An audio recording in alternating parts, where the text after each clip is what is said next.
La chaire de recherche industrielle sur l'éthanol cellulosique et les biocommodités a été créée en 2007. C'est une initiative du ministère de l'Énergie et des Ressources naturelles du Québec avec 3 partenaires industriels, soit Enerkem, CRB Innovation et Ethanol Greenfield. C'est une chaire privée, mais quand même, on bénéficie de financement de différents organismes comme le CREBIC, le MITAX, le CRSNG et bien entendu BioFuelNet. Donc la chaire est divisée en 4 plateformes qui touchent chacune d'une façon ou d'une autre aux différents travaux qui sont faits dans le domaine des biocarburants et bien entendu aux demandes et aux besoins de nos partenaires industriels. La première plateforme de la chaire de recherche est une plateforme qui touche à la conversion de la cellulose en glucose. L'objectif de cette plateforme-là, c'est de mettre au point des technologies pour faire l'hydrolyse non enzymatique de la cellulose vers le glucose.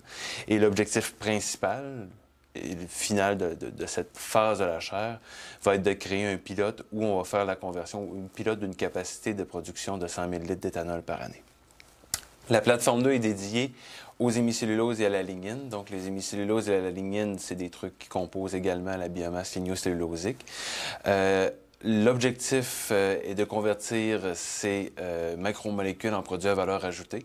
Dans le cas des hémicelluloses, on regarde pour faire une conversion vers le furfural dans un premier temps, puis vers d'autres produits à valeur ajoutée en utilisant le furfural comme pierre angulaire synthétique vers d'autres molécules.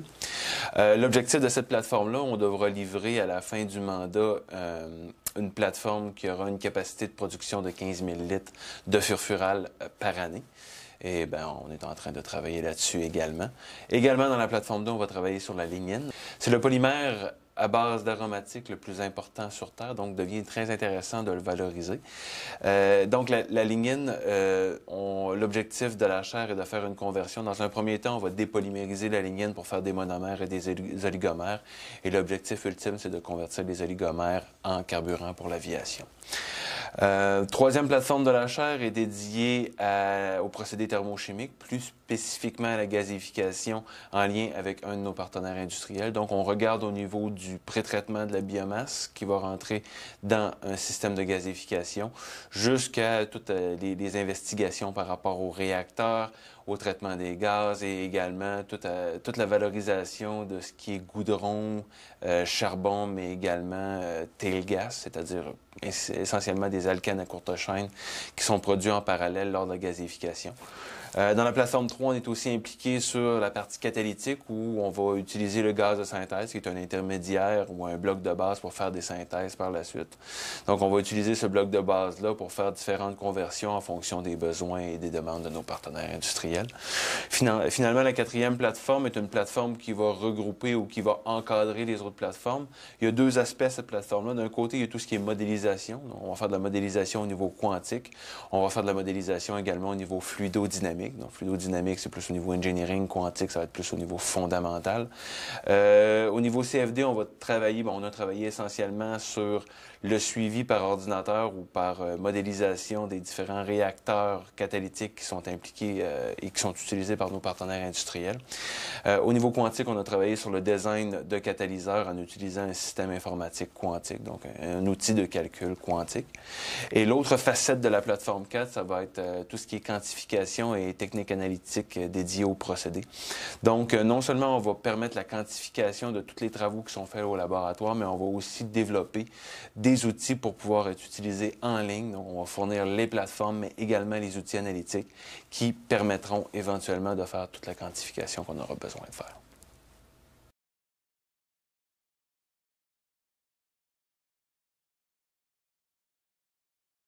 Actuellement, une grande partie de notre technologie et de notre économie repose sur des ressources fossiles, comme la production d'énergie pour les transports ou encore dans les industries chimiques pour la production de plastique. Le problème, c'est que ces ressources sont d'une part limitées dans le temps, mais aussi que leur utilisation a un impact important sur notre environnement en libérant des gaz à effet de serre qui contribuent largement au réchauffement climatique. Nous sommes actuellement à un tournant important car nous devons leur trouver des alternatives durables avec un faible impact environnemental. La biomasse lignocellulosique, qui compose chacun des végétaux sur notre planète, est la ressource la plus abondante répondant à ces critères. Elle a été longtemps sous-exploitée au profit des ressources fossiles, comme le pétrole. Aujourd'hui, nous devons mettre au point des procédés nous permettant de transformer cette biomasse en une ressource directement utilisable.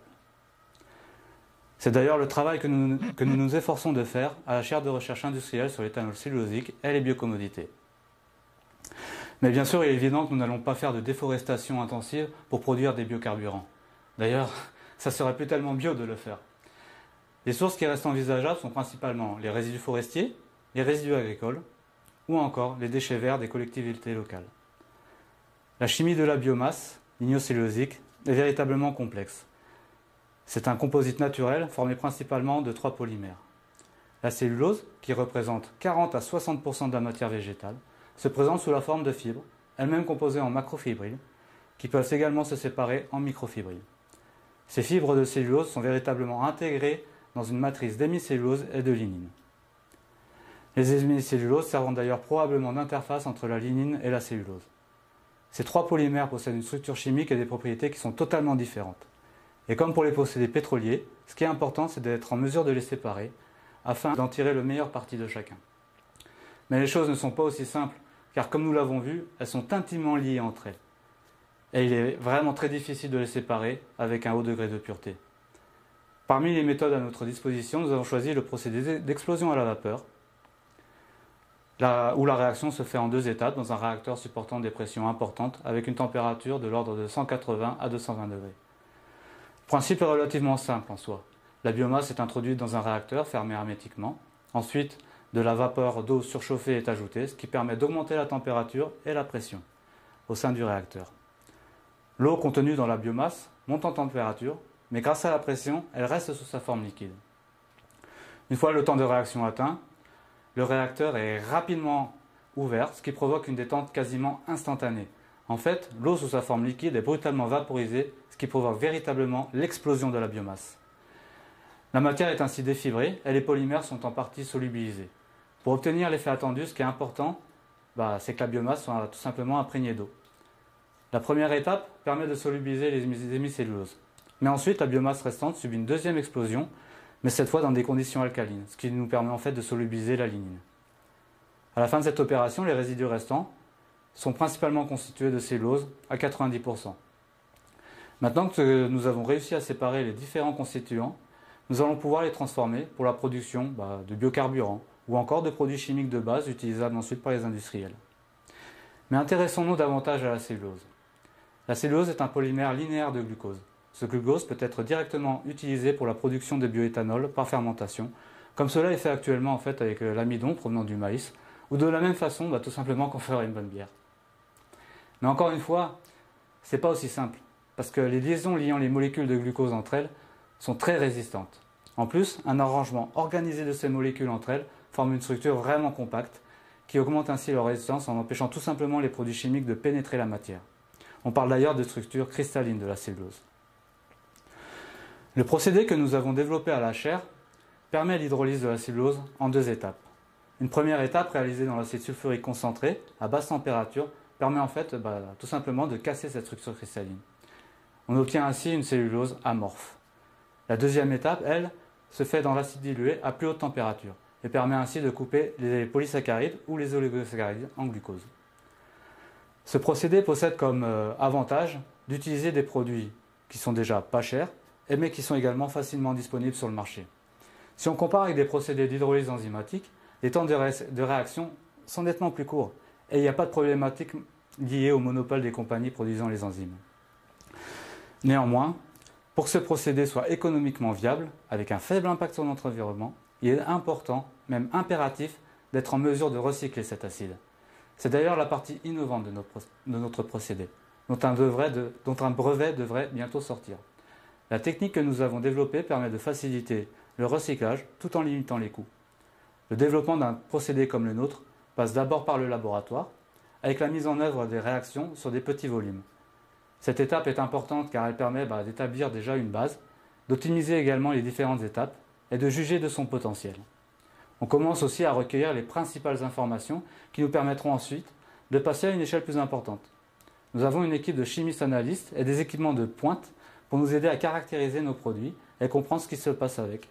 C'est grâce à ce travail d'équipe d'ailleurs que nous sommes capables de mener à bien tous nos projets. Une fois que le développement en laboratoire est bien avancé, nous devons choisir s'il est préférable soit d'abandonner si par exemple les rendements sont tout simplement trop faibles, ou encore que le procédé n'est pas viable dans un contexte industriel. Ou au contraire, passer à l'étape suivante, qui est la mise à l'échelle pré-industrielle de notre procédé. Une mise à l'échelle permet d'une part de valider un procédé au niveau économique et technique, et également de s'assurer de son intérêt et de sa faisabilité à plus grande échelle. Nous pouvons ainsi gagner en crédibilité et promouvoir une technologie innovante. La mise à l'échelle et la conception d'un pilote présentent des problématiques et des difficultés qui sont bien différentes que celles que nous pouvons rencontrer en laboratoire. La première étape est d'établir déjà un diagramme des flux, permettant de diviser le procédé en opérations unitaires simples. On définit chacune des étapes, comme le stockage des solutions, le nombre de pompes pour le transfert des fluides, ou encore le nombre de réacteurs, les étapes de filtration. C'est d'ailleurs là que nous commençons à faire un certain nombre de choix techniques sur les technologies qui vont être utilisées pour chaque opération unitaire. D'ailleurs, des tests en laboratoire sont encore nécessaires à ce stade, ce qui nous permet de valider certains choix techniques. Parallèlement à ça, nous consultons les fournisseurs afin de connaître les différentes options possibles et également les prix. D'ailleurs, une attention particulière doit être portée sur les propositions qui vous arrivent. Il ne faut pas oublier que les spécialistes du procédé, c'est avant tout nous-mêmes. Nous connaissons mieux les procédés et les produits, ainsi que les contraintes, que les fournisseurs. Et c'est pourquoi il faut toujours avoir un regard critique sur les propositions qui nous sont faites. Le coût des équipements est aussi un critère vraiment important à prendre en compte. Car comme tout le monde, nous avons un budget limité et il faut en tenir compte. Le dimensionnement des différents éléments du pilote que l'on fait à ce stade nécessite de solides compétences en génie chimique. Pour la mise à l'échelle de notre procédé, deux propriétés ont été primordiales. Déjà, la nature des produits utilisés. Nous utilisons des acides puissants. Et ça a un impact important sur le choix des matériaux qui doivent être résistants à la corrosion. Il existe de nombreux matériaux pouvant répondre à ce critère, mais finalement, peu sont financièrement abordables. On peut parler des aciers exotiques, comme l'astéloïde, qui sont très résistants, mais qui coûtent excessivement cher, ce qui amène à des coûts d'infrastructure bien trop importants. Certains plastiques sont également résistants aux acides, mais on est souvent limité par leur résistance mécanique, ou encore leur tenue à la chaleur. Par exemple, pour les réacteurs, le choix le plus économique a été d'opter tout simplement pour de l'acier inoxydable, mais avec un revêtement soit en polypropylène ou soit en téflon pour assurer leur résistance chimique.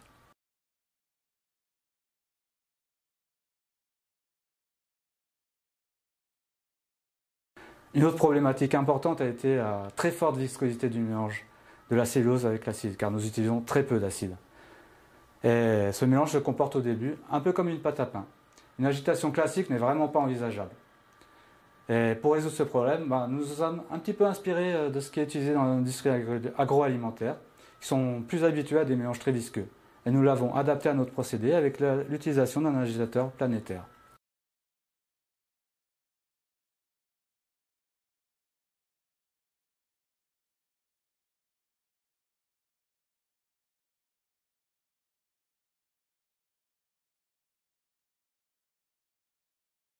Une fois que les choix techniques sur l'ensemble des opérations unitaires ont été fixés, nous pouvons établir le schéma des tuyauteries et de l'instrumentation.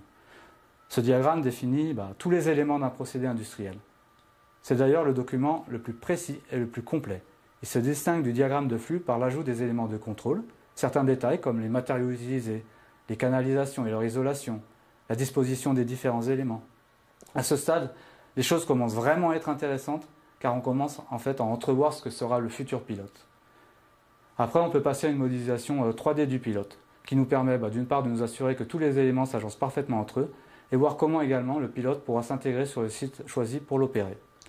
Les plans sont également établis pour permettre la fabrication des pièces sur mesure, comme par exemple le réacteur de décristallisation que nous avons conçu et fabriqué nous-mêmes. Enfin vient le temps de passer à la construction du pilote. Cette étape demande de nombreuses connaissances, car un pilote de cette ampleur, capable de produire jusqu'à 100 000 litres d'éthanol par année, nécessite une partie mécanique importante.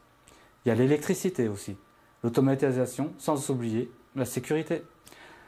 Parce que la sécurité est très importante. Pour assurer tout simplement que les opérateurs travailleront sans danger. Il faut prendre en compte le danger physique, mais aussi le danger chimique, avec des produits très corrosifs, voire inflammables, et surtout avec des volumes aussi importants que ceux que nous utilisons. Puis la réglementation, vraiment pas évidente à prendre en compte, avec des pages à n'en plus finir de normes. C'est une contrainte dans la construction d'un pilote qu'il faut prendre en compte dès le début. Ça peut remettre beaucoup de choix en cause. Et puis, ce serait dommage de faire un pilote et de travailler autant pour au final ne pas avoir l'autorisation de le faire fonctionner. ou pire encore, qu'il y ait un accident. Actuellement, nous finalisons la construction de ce pilote. La prochaine étape va être de tester notre pilote et j'espère de démontrer l'efficacité de notre procédé. Nous ferons ça avec notre partenaire CRB Innovation et le pilote sera d'ailleurs installé dans leur usine pilote de traitement de la biomasse. Nous allons pouvoir optimiser le procédé à plus grande échelle que ce que nous avons fait en laboratoire et préparer le terrain pour une mise à l'échelle industrielle. Mais ça, c'est encore un autre défi qui n'est pas gagné d'avance. Travailler dans le domaine des biocarburants et participer à un projet comme ça est pour moi vraiment valorisant. J'ai la sensation de faire avancer les choses dans le bon sens. Nous sommes une équipe dynamique, travaillant ensemble sur différents projets qui pour moi sont notre avenir.